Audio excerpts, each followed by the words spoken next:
Aus der Reihe meines Burgenlexikons. Burgenlexikon von A bis Z. Was Sie schon immer über Burgen wissen wollten oder auch nicht. Von und mit Matthias Helzel alias der Burgenmeister. Heute im Burgenlexikon D wie Doppelbergfriedburgen. 2 Türme, doppelte Macht. Stellt euch vor, ihr erbt im Mittelalter eine Burg. Klingt nach Jackpot. Stein, Zinnen, Aussicht, ein bisschen Herrschaft über alles, was das Licht berührt. Und dann kommt der Haken. Ihr erbt diese Burg nicht allein. Nein, euer Vetter erbt den anderen Teil. Nicht als gemütliche Garnerbburg, wo alle gemeinsam am Tisch sitzen und sich nur beim Nachtisch streiten, sondern als knallharter, geteilter Besitz. Du bekommst den Westteil, er bekommt den Ostteil. Und weil das Leben im Mittelalter selten fair ist, bekommt er obendrein noch das wichtigste Statussymbol der Anlage, den Bergfried. Und da steht er nun. Halbe Burg, halbe Macht, aber der große Turm gehört dem anderen. Was also tut ein ehrgeiziger Adliger, der sich ungern klein machen lässt? Genau, er baut sich seinen eigenen Bergfried. Nicht, weil es die Statik verlangt, sondern weil es das Ego verlangt. Und weil Macht im Mittelalter nun mal gern in Stein gemeißelt wird, möglichst hoch, möglichst sichtbar. Türme sind im Mittelalter eben mehr als Architektur. Man sieht das besonders drastisch an San Gimignano in Italien, wo einst Familien und Bürger regelrecht in Turmhöhenwettbewerben standen. Von den einst 72 Türmen sind heute noch 14 erhalten. Die Silhouette erinnert an ein mittelalterliches Manhattan. Und hier sehen wir sie, die Stadt San Gimignano in Italien mit ihren noch erhaltenen 14 Geschlechtertürmen. Bei Burgen blieb es in der Regel gesitteter, meistens. Aber manchmal eben nicht. Da bekommt eine Burg nicht nur einen, sondern gleich 2 Bergfriede. Und genau darum geht es heute. Um die Doppelbergfriedburg. Bevor wir uns die Doppelvarianten anschauen, klären wir kurz, was ist überhaupt ein Bergfried? Und wann taucht der so auf, wie wir ihn heute klassisch wahrnehmen?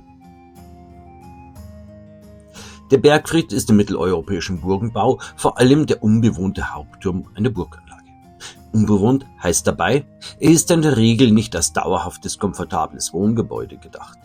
Das Wohnen spielt sich eher im Palas oder in anderen Wohnbauten ab. Der Bergfried ist vielmehr ein eigenständiger Wehr- und Symbolbau. Massiv hoch mit dicken Mauern, oft nur mit schmalen Lichtschlitzen und fast immer mit einem Hocheingang aus einem Eingang in einigen Metern über dem Boden. Dieser Hocheingang war ein echtes Sicherheitsfeature. Leiter weg, Treppe weg und schon ist der Zugang von außen stark erschwert. In der Forschung gilt, Bergfriede, so wie wir sie als typisch mitteleuropäischen Burgturmtyp wahrnehmen, werden vor allem ab dem 12. Jahrhundert richtig greifbar. Es gibt frühe Beispiele, die bereits im Umfeld der Mitte des 12. Jahrhunderts genannt werden, etwa am Drachenfels oder bei Manderscheid. Hier sehen wir den Rest des Bergfriedes der Burg Drachenfels bei Königswinter. Und hier ein Blick auf die Burg Manderscheid, die Niederburg Manderscheid mit ihrem ehemaligen Bergfried. Von der späten Phase des 12. Jahrhunderts bis hinein ins 14. Jahrhundert prägt der Bergfried dann die Burgenlandschaft Mitteleuropas ganz entscheidend. Und wofür war dieser Turm nun eigentlich da? Das ist eine der Fragen, bei denen die Burgenforschung über die Jahrzehnte immer wieder diskutiert hat. Nicht, weil man gar nichts wüsste, sondern weil der Bergfried mehrere Funktionen zugleich erfüllen konnte und nicht jede Burg gleich tickt. Dies sieht man vor allem bei den unterschiedlichen Formen der Bergfriede. Hier rechts der quadratische oder auch rechteckige Bergfried, der mehreckige Bergfried und natürlich der runde Bergfried. Natürlich hat der Bergfried eine Schutzfunktion. Schon seine Architektur schreit das förmlich heraus. Dicke Mauern, wenig Öffnungen, Hocheingang. Er kann als erhöhter Punkt zur Beobachtung dienen, als wehrhafte Masse an der Angriffsseite, und er ist innerhalb der Anlage ein besonders robuster, schwer einzunehmender Bauteil. Zugleich war er aber nicht unbedingt die romantische letzte Zuflucht, die man sich im 19. Jahrhundert gern ausgemalt hat. Denn wer sich im Turm verschanzt, sitzt dort auch schnell fest. Ohne Entsatz von außen wird der Bergfried dann weniger zur Rettungsinsel als zu einer steinernen Geduldsprobe. Besonders anschaulich ist diese Masse Bergfried mit Mauern verstärkt bei der Burg Schwalbach in Rheinland-Pfalz. Links sehen wir den Grundriss der Burg, spitz zulaufend, schon fast wie ein Pfeil, der Bergfried umgeben von einer Mantelmauer, und rechts sehen wir ihn in Natura, den Bergfried. Gerade deshalb betonen viele Forschende eine zweite, mindestens ebenso wichtige Funktion. Der Bergfried war Status- und Machtsymbol. Er ist weithin sichtbar, er markiert Herrschaft im Raum, er signalisiert, hier sitzt jemand, der etwas zu sagen hat und der es sich leisten kann, Tonnen von Stein so aufzuschichten, dass man es kilometerweit sieht. Und weil Symbole im Mittelalter nicht gerade sparsam eingesetzt werden, kann ein Bergfried auch auf Gerichtsbarkeit und Herrschaftsanspruch verweisen. Ein steinernes Ausrufezeichen über dem Tal. Besonders deutlich wird dies bei der Burg Schaumburg in Oberösterreich. Der Bergfried steht zwar nur noch zur Hälfte, aber mit seinen 32 Metern wurde er direkt am Eingang platziert und signalisiert, wir sind die Grafen von Schaumburg, wir sind mächtig. Kurz, Bergfriede sind Wehrbauten, ja, aber sie sind auch politische Architektur. Und genau da wird es für Doppelbergfriede besonders interessant. Damit kommen wir zu unserem Kern. Warum 2 Bergfriede? Die wahrscheinlichste Erklärung ist oft erstaunlich simpel und sehr menschlich. Mehrere Herren, mehrere Machtzeichen. Wenn eine Burganlage geteilt ist, wenn 2 Parteien gleichzeitig Rechte, Besitz oder Einfluss haben, dann möchte jeder Seite nicht nur irgendeinen Wohnbau, irgendeinen Hof, irgendeinen Winkel in der Ringmauer. Jede Seite möchte das sichtbarste Symbol von Autorität. Und wenn der erste Bergfried drüben steht, dann baut man eben einen zweiten hier. Das kann bei geteiltem Besitz passieren, bei gemeinsamer Herrschaft, bei Nachfolgekonflikten, bei politischen Kompromissen, die sich am Ende in Mauerwerk übersetzen. Und es gibt Burgen, bei denen die Sache so klar ablesbar ist, dass die Türme im Prinzip wie 2 Unterschriften unter einem Vertrag wirken. Jeder hat seinen Turm, seine Gebäude, seinen Zugang und damit seine eigene kleine Burg in der Burg. Ein Paradebeispiel dafür ist die Burg Thurand an der Mosel. Dort wurde die Anlage nach Eroberung und Teilung im 13. Jahrhundert von 2 geistlichen Fürsten geprägt, Köln und Trier. Und weil sich 2 Mächte ungern ein Symbol teilten, entstanden 2 Bergfriede, der Kölner Turm und der Trierer Turm. Die Burg wurde in gewisser Weise zur Doppelburg. 2 Bereiche, 2 Verwaltungen, 2 dominante Türme. Bei Thurand ist die Logik der Doppelbergfriede fast schon zum Fassen. Und hier sehen wir es im Luftbild und im Grundriss. Wir haben einmal rechts die Kölner Burg, sogar mit eigenem Zugang, und links die Trierer Burg mit eigenem Zugang und natürlich mit eigenen Wohnbauten, mit eigenem Bergfried, eigenem Zwinger und so weiter und so fort. Bleibt die Frage, bringt das einen Vorteil, wenn eine Burg 2 Bergfriede besitzt? Manchmal ja, aber nicht automatisch im Sinn von doppelt so uneinnehmbar. Der größte Vorteil ist oft erstmals ein sozialer, doppelte Repräsentation. 2 große Türme wirken mächtiger, dominanter, eindrucksvoller. Und das ist kein Nebeneffekt, sondern in vielen Fällen Teil der Absicht. Wer Macht sichtbar machen will, setzt auf Höhe, Masse und Silhouette. Ein zweiter Bergfried ist dann so etwas wie der Satz: Wir sind nicht nur hier, wir sind zweimal hier. Es kann aber auch praktische Nebeneffekte geben. 2 hohe Punkte können unterschiedliche Seiten der Umgebung besser überblicken, Wege kontrollieren und verschiedene Burgbereiche absichern. Gerade bei großen Anlagen oder komplexen Bauphasen. Außerdem schafft ein zweiter Turm Redundanz. Wenn ein Bereich fällt oder unbrauchbar wird, bleibt ein anderer hochgelegener Stützpunkt. Doch all das gilt immer nur im konkreten Kontext. 2 Bergfriede sind teuer. Sie sind nicht der Normalfall. Und häufig erklärt sich ihre Existenz eher aus Besitz- und Herrschaftsverhältnissen als aus rein militärischer Optimierung. Und hier zeigen wir mal Wirkung. Es wirkt, diese beiden Türme auf einem hohen Berg, oder? Mit anderen Worten, der Vorteil liegt oft weniger im Kampfwert, sondern in der Botschaft, die die Burg ins Land sendet. Beispiele von Doppelbergfriedburgen. Schauen wir uns ein paar Beispiele an, bei denen man Doppelbergfriede heute besonders gut erleben oder zumindest gut erklären kann. Burg Münzenberg. Ganz vorne dabei ist Burg Münzenberg in Hessen, eine der berühmtesten staufischen Burgen überhaupt. Ihre Silhouette ist ikonisch, weil sie gleich von 2 mächtigen Türmen bestimmt wird. In der Forschung wird die Baugeschichte differenzierter betrachtet, aber grob lässt sich sagen: Ein Bergfried gehört zu den frühen staufischen Kernbauteilen, wenn der zweite im Zuge späterer Ausbauphasen fertiggestellt bzw. ergänzt wird. Auch hier zeigt sich, Burgen wachsen, verändern sich, wechseln Hände und Ansprüche. Und manchmal endet das eben in einem zweiten Turm.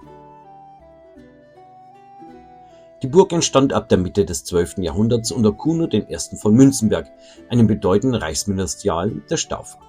Der erste Bergfried wurde wahrscheinlich um 1150 bis 1160 als Teil der ursprünglichen Kernburg errichtet und markierte den militärischen und symbolischen Mittelpunkt der Anlage. Und hier sehen wir die Gesamtsilhouette der Burg Münzenberg, die auch gerne das Wetterauer Tintenfass genannt wird, wobei die beiden Bergfriede die Tintenfässer markieren. Der heute ebenso prägende zweite Bergfried entstand wenig später, vermutlich gegen Ende des 12. Jahrhunderts oder um 1200, im Zuge einer Erweiterung der Burganlage. Diese Bauphase fällt in eine Zeit zunehmender repräsentativer Ansprüche und territorialer Festigung der Münzenberger Herrschaft.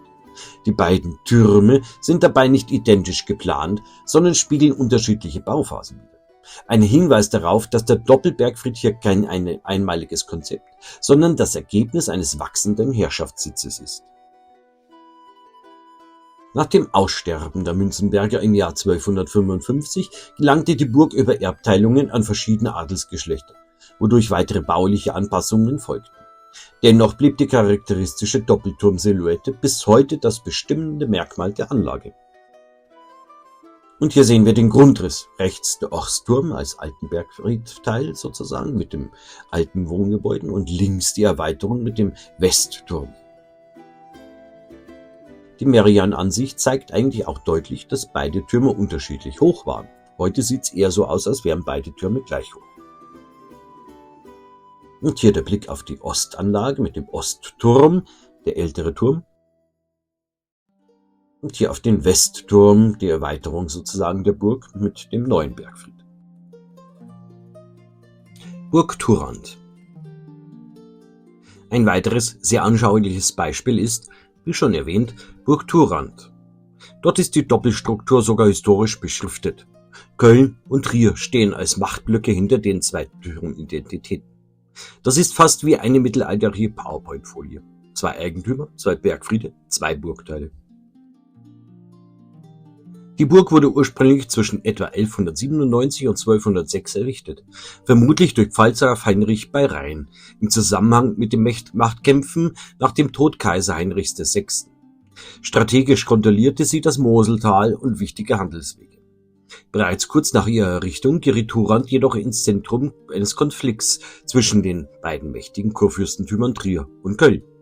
Nach einer Belagerung wurde die Burg 1248 erobert und anschließend zwischen beiden Erzbistümern aufgeteilt. Ein im Reich äußerst ungewöhnlicher Zustand. In der Folge entstanden 2 getrennte Burgbereiche. Der Trierer Burgteil wurde ab der Mitte des 13. Jahrhunderts, nach 1248, ausgebaut. Sein Bergfried entstand vermutlich um 1250. Der Kölner Burgteil erhielt wenig später seinen eigenen Bergfried, den Turm Köln, der wahrscheinlich in der zweiten Hälfte des 13. Jahrhunderts, ca. 1260 bis 1270, errichtet wurde. Und hier sehen wir sie, die Burgsolette, wie sie sich von der Mosel aus bietet. Links die Kölner Burg und rechts die Trierer Burg. Die beiden Türme dienten dabei nicht nur der Verteidigung, sondern waren sichtbare Zeichen konkurrierender Herrschaft. Burg Thurand ist damit eines der seltenen Beispiele, bei denen zwei Bergfriede unmittelbar aus einer politischen Doppelherrschaft hervorgehen. Architektur als eingefrorener Machtkompromiss. Und hier der Blick vom Burghof aus gegen die Kölner Burg mit dem Kölner Turm. Und auf der anderen Seite die Trierer Burg mit dem Trierer Turm. Burg Greifenstein. Dann gibt es Anlagen, bei denen der Doppelcharakter stärker aus der Militärarchitektur heraus verständlich wird, etwa Burg Greifenstein in Hessen. Dort spricht man von einem doppeltürmigen Bergfried. Die beiden Türme stehen eng beieinander und sind in einer starken Frontstruktur eingebunden. Eine Art Zwischenform, die auch in Richtung Schildmauerdenken weist. Hier wirkt das Doppel nicht wie zwei getrennte Herrenbauen, zwei Türme, sondern wie ein bewusst kräftiges bauliches Statement an einer besonders relevanten Stelle der Anlage. Die Burg entstand vermutlich in der zweiten Hälfte des 12. Jahrhunderts, wahrscheinlich um 1160, 1170, unter den Grafen von Nassau, die hier einen strategisch wichtigen Stützpunkt im Dillgebiet errichteten. Die früheste Bauphase gehört damit eindeutig in die hochstaufische Zeit. Und hier die Silhouette der Burg Greifenstein in Hessen mit dem charakteristischen Doppelbergfried. Hier noch eine kolorierte Ansicht nach dem Stich von Merian. Der charakteristische Doppelbergfried geht auf diese frühe Ausbauphase zurück. Der erste Turm entstand wahrscheinlich bereits um 1170 als Teil der ursprünglichen Kernbefestigung. Der zweite Turm wurde kurze Zeit später, vermutlich gegen Ende des 12. Jahrhunderts oder um 1200, ergänzt. Beide Türme stehen ungewöhnlich dicht nebeneinander und bilden gemeinsam eine massiv verstärkte Angriffsseite der Burg. Weniger Ausdruck geteilter Herrschaft als vielmehr ein bewusst gesteigertes Verteidigungs- und Repräsentationskonzept. Im Spätmittelalter und besonders in der Renaissance des 16. Jahrhunderts wurde die Burg stark umgebaut und zu einem Schloss erweitert, wodurch sich das Erscheinungsbild veränderte. Dennoch blieb die doppeltürmige Front als prägendes Element der hochmittelalterlichen Wehrarchitektur erhalten. Burg Saaleck. Sehr schön greifbar ist auch Burg Saaleck bei Bad Kösen. Dort wird die Anlage explizit als Kernburg mit zwei Bergfrieden beschrieben. Man sieht hier gut, dass Doppelbergfriede nicht nur ein Besitzteilungsphänomen sind, sondern auch mit der Strukturentwicklung einer Burganlage zu tun haben können. Die Burg entstand vermutlich gegen Ende des 12. Jahrhunderts, wahrscheinlich um 1170, 1180, im Einflussbereich der Landgrafen von Thüringen, die die strategische wichtige Saale-Enge kontrollieren wollten. Die Anlage gehört zu einem Netz von Höhenburgen zur Sicherung von Verkehrswegen und territorialen Ansprüchen. Hier sehen wir die heute noch beeindruckende Ansicht der Burg Saaleck mit ihren beiden Bergfrieden. Der erste Bergfried wurde wohl bereits in dieser frühen Bauphase um 1180 errichtet und bildete den ursprünglichen militärischen Mittelpunkt der Kernburg. Der heute zweite, ebenfalls markante Turm entstand wenig später im Zuge einer Erweiterung der Befestigungen, vermutlich um 1200, 1210. Beide Türme stehen relativ nah beieinander und gehören funktional zur gleichen Kernanlage, was darauf hinweist, dass sie nicht Ergebnis konkurrierender Besitzer waren, sondern Teil eines geplanten Ausbaus der Wehrkraft und der repräsentativen Wirkung.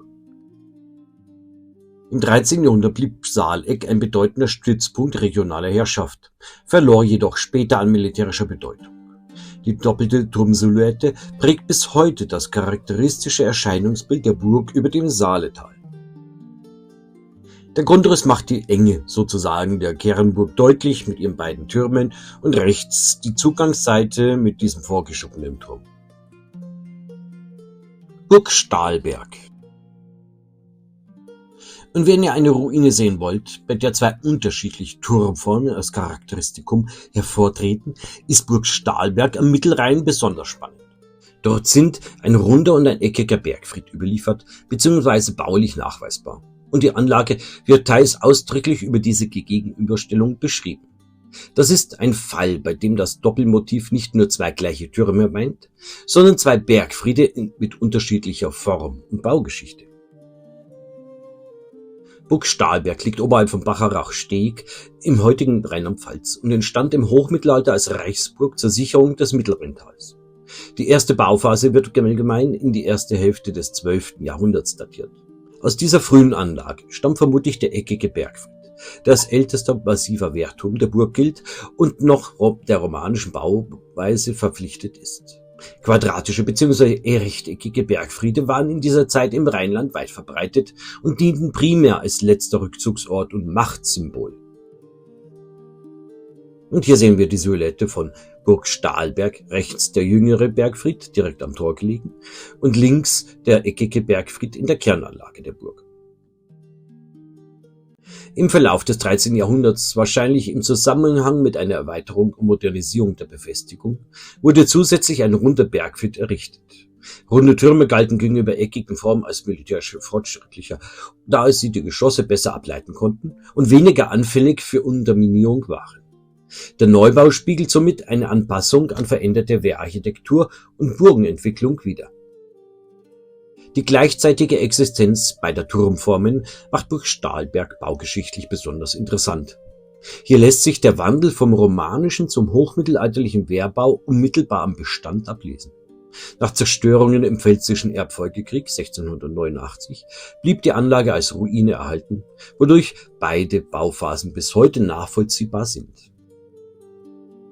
Hier sehen wir den gesamten Grundriss der Burg Stahlberg, links der runde Bergfried, den man dann zum Schutz an das Tor stellte, und rechts der eckige Bergfried, der etwas isoliert auf einem Felsen steht. Er ist auch einmal eingestürzt und wurde dann erneuert in eine quadratische Form.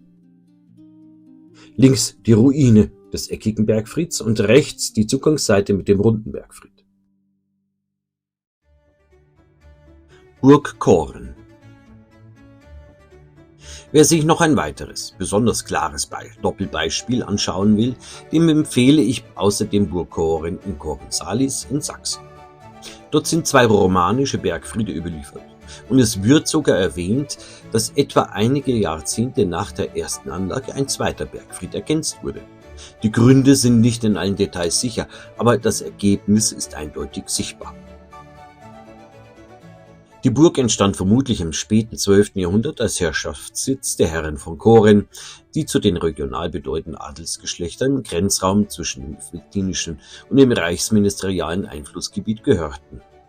Der erste Bergfried wird in der Forschung gewöhnlich in die Zeit um 1180-1190 datiert und gehört damit zur ursprünglichen romanischen Kernanlage. Er diente sowohl als Wehrturm wie als sichtbares Zeichen adliger Herrschaft. Bereits im frühen 13. Jahrhundert, wahrscheinlich um 1220-1240, wurde die Burg erweitert und ein zweiter Bergfried errichtet. Diese Ergänzung fällt in eine Phase wachsender territorialer Konkurrenz und verstärkter Befestigung vieler mitteldeutscher Burgen. Der zweite Turm könnte entweder eine funktionale Erweiterung der Verteidigungsanlage darstellen oder im Zusammenhang mit einer Teilung von Herrschaftsrechten bzw. einer parallelen Nutzung durch verschiedene Linien der Burgherren stehen. Eine im Hochmittelalter nicht ungewöhnliche Entwicklung. Hier sehen wir das Luftbild der Burg Koren, links der ältere Bergfried, der in der Kernanlage steht, und rechts der jüngere Bergfried, der auch wieder interessanterweise am Zugang der Burg steht. Gerade die vergleichsweise kurze zeitliche Distanz zwischen beiden Bauphasen macht Burg Koren zu einem anschaulichen Beispiel für die Weiterentwicklung romanischer Wehrarchitektur innerhalb einer einzigen Burganlage. Trotz späterer Umbauten und des allmählichen Verfalls blieb die Doppelanlage der Bergfriede im Grundriss und im aufgehenden Mauerwerk bis heute klar nachvollziehbar. Hier auf einer älteren Ansicht, etwa des 19. Jahrhunderts, wo noch Gebäude der Burg stehen, sieht man auch wieder deutlich die beiden Bergfriede voneinander getrennt. Und hier im Grundriss wird es noch deutlicher, links im Prinzip wieder der Bergfried der Kernanlage und rechts der jüngere Bergfried am Zugang. Und hier noch ein paar Impressionen der Burg Koren bzw. deren Bergfriede. Schlusswort. Und damit sind wir wieder bei der Ausgangsidee. Doppelbergfriede sind selten, aber wenn sie auftauchen, sind sie fast immer ein Hinweis darauf, dass in der Burg etwas mehrschichtig ist. Entweder ist die Herrschaft geteilt oder die Anlage ist in mehreren bedeutenden Bereiche gegliedert oder eine Burg ist so stark gewachsen und umgebaut worden, dass ein zweiter Turm zum neuen Zentrum eines weiteren Burgteils wurde. Manchmal ist es eben auch eine Mischung daraus. Auf jeden Fall erzählen Doppelbergfriede Geschichten. Nicht nur von Kriegstechnik, sondern von Besitz, Prestige und Konkurrenz. Und von der sehr mittelalterlichen Erkenntnis, dass Macht am besten funktioniert, wenn man sie schon von Weitem sehen kann. Welche Doppelbergfriedburgen kennt ihr? Schreibt es in die Kommentare. Danke, dass Sie dabei waren. Ich hoffe, Sie konnten ein Stück Burgengeschichte, Burgenwissen mitnehmen. Ihr Matthias Helzel alias der Burgenmeister. Und nicht vergessen, abonnieren und liken ist kostenlos. Dieses Video wird präsentiert und unterstützt von der Vermittlung Historischer Immobilien OHG.